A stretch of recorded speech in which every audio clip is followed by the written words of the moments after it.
মিষ্টি কুমড়া একটি প্রজেক্ট। দেখুন এটি একটি রয়েছে, আমি কিন্তু এখানে কাটিং করেছিলাম, শুধুমাত্র 1G কাটিং করেছিলাম। এই তো এখানে দেখা যাচ্ছে, এই পাশে রয়েছে দেখুন, এই যে এই পাশে।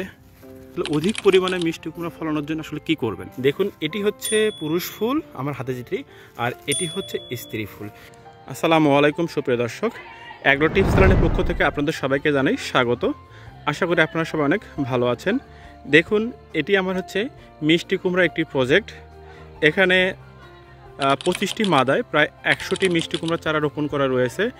আলহামদুলিল্লাহ দেখুন পুরো জমি প্রায় মিষ্টি কুমড়া গাছ দিয়ে ভরে গিয়েছে এবং অসংখ্য স্ত্রী ফুল এখানে এসেছে। আমি আপনাদের একটু ক্লোজলি দেখানোর চেষ্টা করবো ইনশাল্লাহ। আসলে গাছ অনেক বেশি ঘন, প্লাস উপরে পাতা বেশি হয়ে গেছে, যার ফলে আসলে মিষ্টি কুমড়া দেখা যাচ্ছে না, কিন্তু এখানে পর্যাপ্ত পরিমাণে মিষ্টি কুমড়া ফুল চলে এসেছে। এটি আসলে আমার পারিবারিক সবজি চাহিদা পূরণ করার জন্য একটি পতিত জমি। দেখুন এর পাশে কিন্তু আরও বেশ কিছু সবজি রোপণ করা রয়েছে। এখানে ব্রোকলি, বাঁধাকপি, ফুলকপি, ক্যাপসিকাম। এর পাশে রয়েছে বেগুন, এগুলো হচ্ছে বাড়ি বেগুন 12, যেগুলোকে কেজি বেগুনও বলা হয়ে থাকে।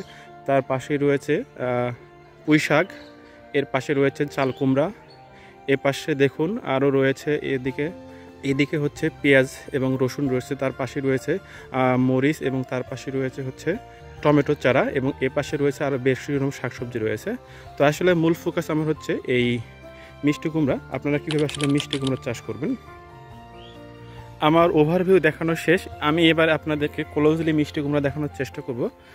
দেখুন পাতার নিচে আসলে মিষ্টি কুমড়া রয়েছে।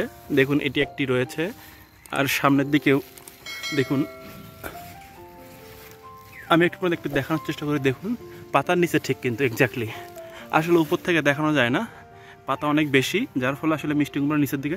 আমি কিন্তু এখানে কাটিং করেছিলাম, শুধুমাত্র 1G কাটিং করেছিলাম, আর এটি একটা হাইব্রিড প্রজাতি, যার ফলে প্রচুর পরিমাণে এখানে 120টি গাছ প্রায় 3.5 থেকে 4% জায়গা রোপণ করা আছে। এই 3.5 থেকে 4% এখনও পর্যন্ত প্রায় 450 থেকে 500-র মতো স্ত্রী ফুল চলে আসছে। আশা করি আরও 15 থেকে 20 দিনের মধ্যে আরও এরকম আসবে। দেখুন আমি আর একটু ক্লোজলি দেখানোর চেষ্টা করি।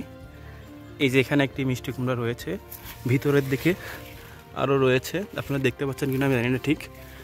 এই যে দেখুন, প্লাস এই তো এখানে দেখা যাচ্ছে, এ পাশে রয়েছে দেখুন, এই যে নতুন করে আসতেছে, ওই যে পাশের দিকে দেখা যাচ্ছে, এই যে দেখুন নতুন করে আসতে শুরু করেছে। এই দেখুন এগুলো কিন্তু আসতে শুরু করেছে। এই যে এগুলো দেখুন, আমি একটু ঘুরিয়ে দেখানোর চেষ্টা করি। আসলে পা ফেলানোর মতো জায়গা নেই ঠিক মতো, এর মধ্যে আসলে দেখানোর চেষ্টা করছি। দেখুন এদিক থেকে আরও বেশ ভালো পরিষ্কার বোঝা যায়। এই তো দেখুন এখানে একটি রয়েছে, বেশ সুস্থ এবং সবল। এগুলো কিন্তু অলরেডি সেটিং হয়ে গেছে, এগুলো পরাগায়ন করার প্রয়োজন নেই, সবগুলোই মোটামুটি সেটিং হয়ে গেছে। এদিক থেকে দেখুন, এই যে এই পাশে এগুলোও কিন্তু মোটামুটি সেটিং করেছি। এখন আপনারা মিষ্টি কুমড়া আসলে অধিক পরিমাণে মিষ্টি কুমড়া ফলানোর জন্য আসলে কি করবেন? অধিক পরিমাণে মিষ্টি কুমড়া, অর্থাৎ যাতে মিষ্টি কুমড়া পচে নষ্ট না হয় যায়, সেজন্য কিন্তু আপনাকে হাত দিয়ে পরাগায়ন করতে হবে। দেখুন এটি হচ্ছে একটি পুরুষ ফুল, এই পুরুষ ফুলের নিচে কিন্তু কোনো মিষ্টি কুমড়া নেই, ছোট অংশ নেই। এখন এই পুরুষ ফুলটি দিয়ে দেখুন যথেষ্ট শক্ত এবং শক্তিশালী। দেখুন এটি হচ্ছে একটি পুরুষ ফুল। এবার এই পুরুষ ফুলের চারপাশ থেকে পাপড়ি ছাড়িয়ে আপনাকে স্ত্রী ফুলে পরাগায়ন করতে হবে। এবার চলুন দেখে নিই আপনি কীভাবে স্ত্রী ফুল নির্ণয় করবেন। দর্শক দেখুন এগুলি হচ্ছে স্ত্রী ফুল। এই যে স্ত্রী ফুলের নিচে দেখুন ঠিক মিষ্টি কুমড়ার নয়, ছোট অংশ রয়েছে, আপনারা দেখতে পাচ্ছেন। এই পাশেরটা দেখুন, এই পাশেরটা একটু বড় সাইজের, এটি সেটিং হয়ে গেছে, আর এটি এখন আমি পরাগায়ন করে দেখাবো। আপনারা কোন সময় পরাগায়ন করবেন? দেখুন এটি হচ্ছে পুরুষ ফুল আমার হাতে যেটি, আর এটি হচ্ছে স্ত্রী ফুল। এই পুরুষ ফুল এবং স্ত্রী ফুল একই সঙ্গে যখন ফুটবে, অর্থাৎ পরন্ত বিকেলবেলা, তখন আপনারা এই পুরুষ ফুলের চারপাশ থেকে পাপড়ি ছাড়িয়ে এই স্ত্রী ফুলের মাঝে বেশ কয়েকবার স্পর্শ করালে পরাগায়িত হয়ে যাবে। আমি এই পুরুষ ফুলের পাপড়িগুলো ছাড়িয়ে তারপর আপনাদের দেখানোর চেষ্টা করি। দেখুন আমি এর চারপাশ থেকে পাপড়িগুলো ছাড়িয়ে নিয়েছি। এবার এই পুরুষ ফুল দিয়ে এই স্ত্রী ফুলে মাঝখানে এইভাবে বেশ কয়েকবার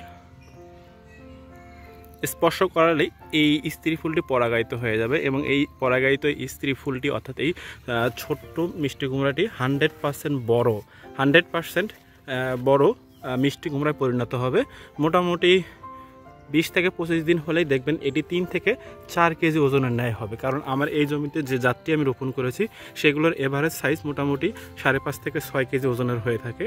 দর্শক, এইভাবে শুধুমাত্র মাদায় মিষ্টি কুমড়া চারা রোপণ করে জমিতে এইভাবে চাষ করা যায়। এই ক্ষেত্রে আসলে মাচা করার প্রয়োজন নেই, শুধুমাত্র মাদায় চারা রোপণ করে এইভাবে আসলে মিষ্টি কুমড়া চাষ করা যায়।